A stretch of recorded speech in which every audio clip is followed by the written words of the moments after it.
Assalamualaikum warahmatullahi wabarakatuh. Kami dari kelompok 7 yang terdiri dari saya Dimas Maulana Arbi, lalu Eka Putra Prasetya, dan Elain Miftahul Janah.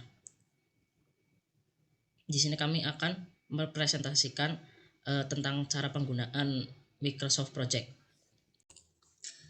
Iya, yang pertama adalah kita mengatur tanggal untuk project kita. Pertama kita pilih menu project, lalu kita ke project information di submenu. Untuk project information itu berfungsi untuk menginput tanggal memulai project. Oke. Di sini yang kita atur adalah start date-nya, kita pilih tanggal 15 bulan Maret. Ini tanggal kita mulai projectnya. Untuk finish date-nya kita tidak usah isi karena nanti akan terisi secara otomatis setelah kita mengatur schedule project kita. Untuk schedule project formnya kita pilih project start date karena kita berpatokan dari tanggal kita mulai project. Untuk current date adalah keterangan di mana kita mengerjakan membuat ini Microsoft Project, mengerjakan Microsoft Project-nya mulai dari tanggal ini tertera di sini untuk keterangannya. Lalu untuk status date-nya kita biarkan saja seperti ini secara default. Lalu nanti untuk kalender nanti akan kita pilih, tetapi setelah kita membuat kalendernya terlebih dahulu di step berikut nanti di change working time. Kalau sudah ini kita klik OK. Lalu kita pilih di submenu ke change working time. Nah, di sini kita klik new calendar, kita bikin calendar project. Lalu kita pilih make a copy of standard calendar untuk standar dari kalender yang kita buat. Oke, setelah itu kita di exceptions kita isi tanggal libur kita. Jadi tanggal libur kita itu ada UTS mulai dari tanggal 19 April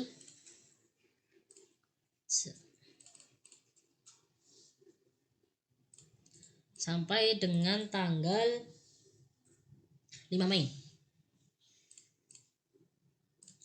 Lalu libur kedua ada libur Hari Raya Idul Fitri yang dimulai pada tanggal 12 Mei sampai dengan tanggal 14 Mei. Kalau sudah nanti kita isi work weeks-nya. Untuk work weeks kita nomor 2 nanti kita hilangkan, kita pilih yang ke-1, kita klik details. Di details kita blok di Monday, Tuesday, Wednesday, Thursday, and Friday karena kita bekerja di weekdays. Kita lalu pilih di set days to the specific working times, kita atur working times-nya di jam berapa. Yang pertama ini di baris kedua kita hapus saja, kita delete. Lalu di baris pertama kita ganti jam 18.00 atau jam 6 sore sampai dengan jam 21.00 atau jam 9 malam. Lalu kita klik OK. Setelah itu setelah selesai men-settingnya kita klik OK ya. Baru kita balik ke project information. Untuk kalendernya kita ganti ke kalender yang telah kita buat, yaitu kalender project. Lalu sudah kita klik OK. Kalau sudah selesai, lalu kita ke file, di menu sini file, ke menu options. Kita ganti di display, ini kita ganti currency-nya ke Indonesian rupiah, kita sudah milih Indonesian rupiah dan decimal digitnya 2. Lalu setelah itu kita pilih schedule, kita start on-nya dari Monday karena dari hari Senin. Sekali start in-nya itu dari Maret. Lalu kita centang use starting year for if by numbering. Untuk default start time-nya kita pilih dari jam 18 atau jam 6 sore sampai dengan jam 21.00 atau jam 9 malam. Untuk hours per day-nya berarti kita itu bekerja selama 3 jam. Untuk minggunya itu 15 jam.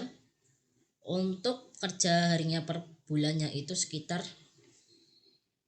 20 hari karena kita bekerja 5 hari selama 4 minggu. Lalu setelah itu kita atur di new task created-nya, kita atur auto schedule. Lalu auto schedule task schedule on, ini project start date. Lalu duration is entered in, ini kita pakai bebas, bisa memilih days atau weeks, months, hours atau minutes. Kami memilihnya days. Lalu work is entered in, juga kita memilihnya secara per hari, days. Lalu setelah itu develop step-stepnya kita tetap di fix unit. Lalu yang perlu kita perhatikan, lebih sini kita centang split in progress task. Ini harus dicentang ya. Kalau sudah, kita klik OK. Kita sudah siap untuk mengisi lebih lanjut Microsoft Project kita. Selanjutnya adalah membuat Gantt chart. Nah, untuk proses pertama membuat Gantt chart adalah memasukkan task-task activity yang sudah dibuat di laporan activity list. Nah, di sini kita akan buat level 2-nya sama aktivitasnya. Jadi di sini kita masukkan satu persatu. Kita di sini initiation, kemudian di initiation nanti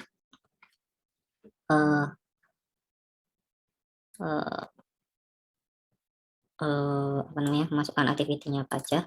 Sebenarnya sini aktivitinya bisa dikopas dari sini ya, dari apa namanya, dari part yang udah dibuat di Excel. Jadi Excel bisa diintegrasikan kopas dengan MS Project. Oke. Nah, kemudian masuk ke planning.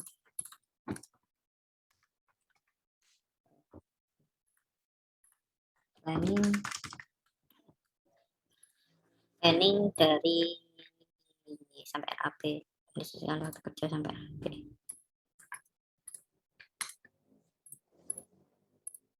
Ya, nanti ini dibuat seterusnya sampai ke bawah.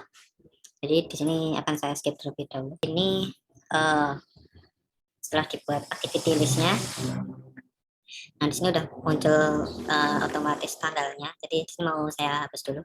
Di sini mau saya buat manual semua. Terus ini saya clear dulu, clear collect. Nah, ya.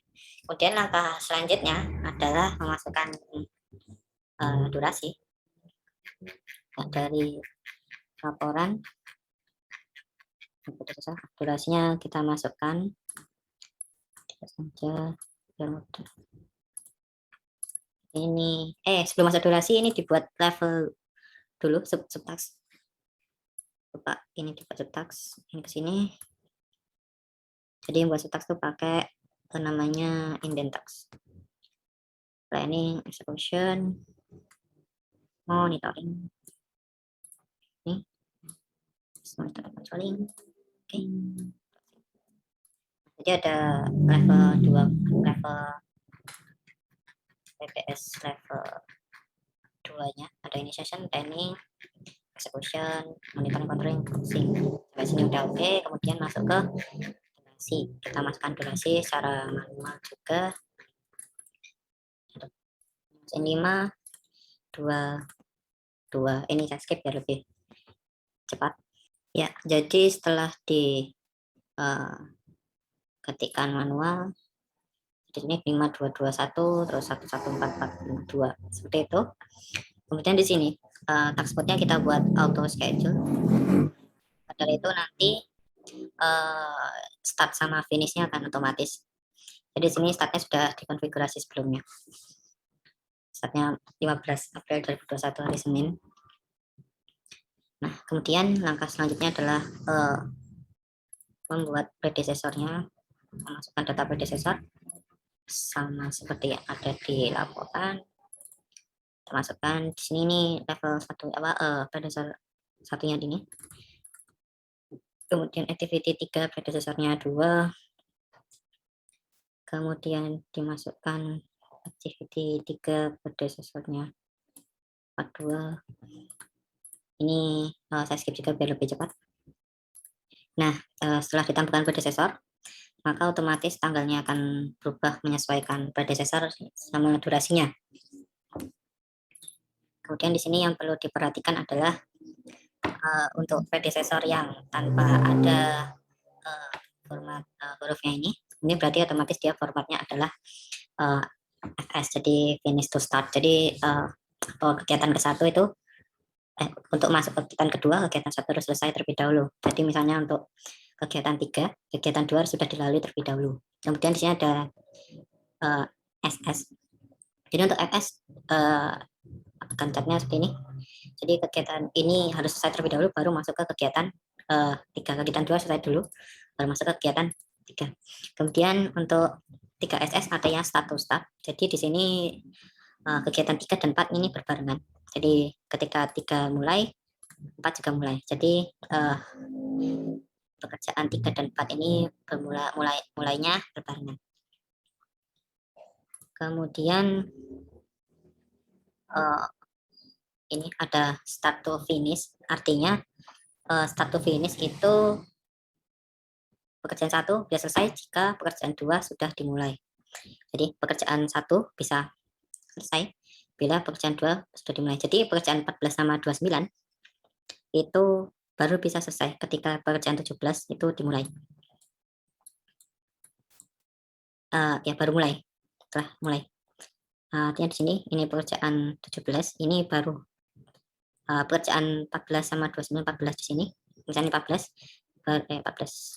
baru bisa selesai kalau pekerjaan si di 17-nya itu baru mulai.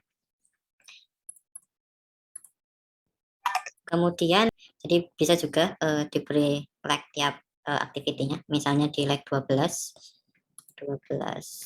aktivitas 12 misalnya mau kita buat lag, dibuat lag jadi 11 fs 11 fs ditambah 2 days. Nah, dari sini aktivitas 12 itu akan terundur 2 hari. Jadi 11-nya selesai, habis itu ada delay 2 hari, baru dijalankan aktivitas 12-nya. Kemudian untuk lead time itu nanti tinggal dibuat ada minusnya. Jadi 11 fs minus 2 days. Nah, jadi ini kebalikannya. Kemudian masuk ke network diagram. Diagramnya seperti ini. Saya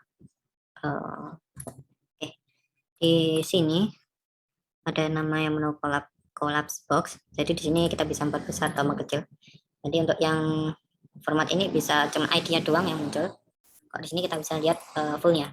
Dan kalau misalnya ID di sini kita bisa tahan di sini. Ini keluar rinciannya tiap ID-nya, tiap ID activity-nya. Nah, tiap ID ini melambangkan activity yang ada di gancatnya tadi. Oke, masuk ke sini. Ya, di sini sudah menggunakan format yang ada di slide, di mana sebelah kiri nanti ada early start, terus ini ada durasi, kemudian live finish, terus ini ada ID, kemudian ini ada let start, ini ada let finish. Layoutnya ini bisa dikecilin, misalnya 30 jadi 20, atau dibuat saja bisa jadi misalnya 60 60 65. Nanti akan lebih lebar. Kalau mau dikecilin ya tinggal dikecilin nilainya antara row sama kolomnya. Ini 30 mungkin. Dia akan lebih kecil dan lebih enak untuk di screenshot. Dan arrow-nya bisa diganti bisa model kayak ini atau langsung. Sebenarnya cuman kok yang langsung agak kurang bagus dilihat. Jadi untuk di sini kritikalnya masih kurang sesuai, dimana dari start ini kayak kepotong, nggak langsung nggak menunjukkan jalurnya. Jadi untuk critical path-nya di laporan kita buat sendiri. Kemudian bagian selanjutnya kita masuk ke bagian resource atau sumber daya. Mula-mula kita milih menu task, kemudian view, diklik, kita pilih yang resource sheet. Nah, jika sudah, maka akan muncul tampilan seperti ini. Namun awal mulanya itu masih kosong, masih belum terisi apa-apa, maka kita inputkan, yaitu resource name-nya. Kita masukkan semuanya. Nah, jika udah, nanti pada bagian tipe, itu terdapat 3 macam resource, yaitu work, material, dan cost. Pada project kami ada 3 SDM, yaitu project manager, designer, dan engineer. Nah, untuk materialnya ada di sebelah sini, dan ini bagian cost-nya. Nah, jika kita sudah menginputkan resource name-nya, nanti secara otomatis di bagian inisial akan terisi. Jadi inisial ini relate dengan resource name, di mana project manager berinisial P, designer berinisial D, dan engineer berinisial E. Lalu jika sudah, kita masukkan juga satuannya pada bagian material. Kemudian kita inputkan juga standar rate-nya. Nah, standar rate-nya ini tuh bebas, bisa per hari atau per jam juga, tapi dalam proyek kami pakainya per hari. Nah, kemudian di sini ada overtime. Overtime ini misalnya seperti para pekerja yang bekerja secara lembur, nah nanti untuk biayanya diinputkan di sini. Lalu di sini ada akhir juga. Jadi akhir ini tuh pembayarannya dilakukan kapan? Nah, ini bisa dengan 3 cara, yaitu bisa di awal, di akhir, ataupun secara prorated. Prorated ini tuh seperti nyicil, atau bisa juga seperti termin. Jadi contohnya tukang itu kan dibayarnya per minggu, dibayarkan setiap hari Sabtu. Jadi nanti kita pilih yang prorated, seperti itu. Nah, kemudian di sini ada max 100%, itu maksudnya itu tenaga yang digunakan. Jadi misalkan kita perlu pekerja yang hanya bekerja setengah hari. Jadi kita masukkannya 50%. Nah, jadi nanti untuk biayanya 20.000.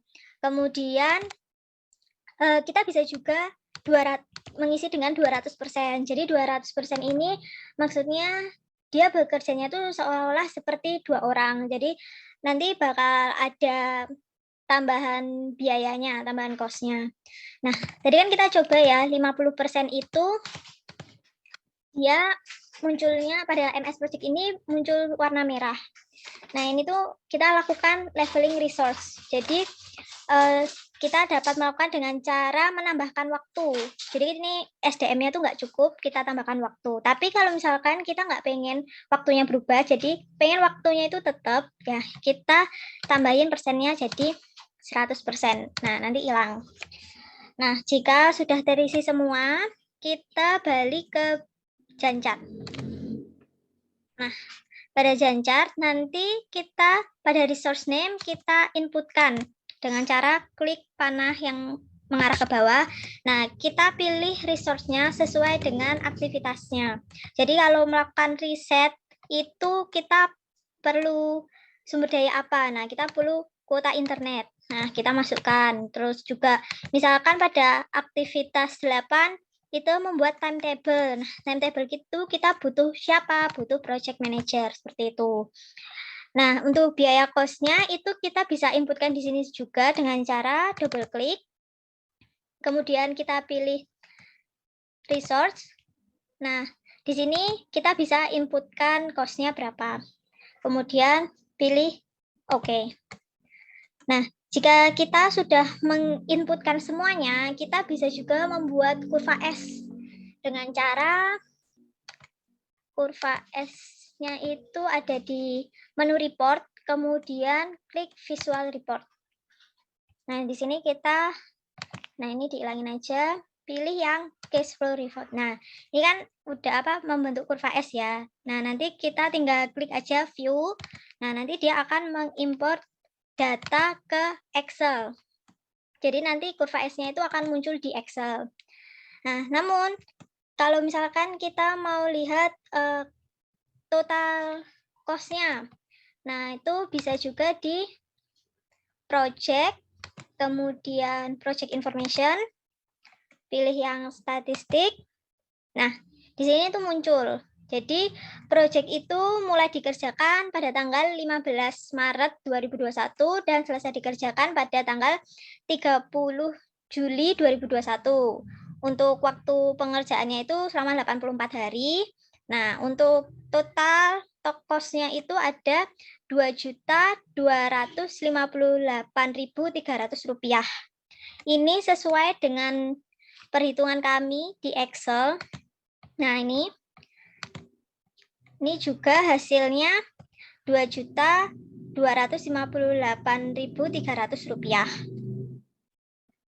Terima kasih. Wassalamualaikum warahmatullahi wabarakatuh.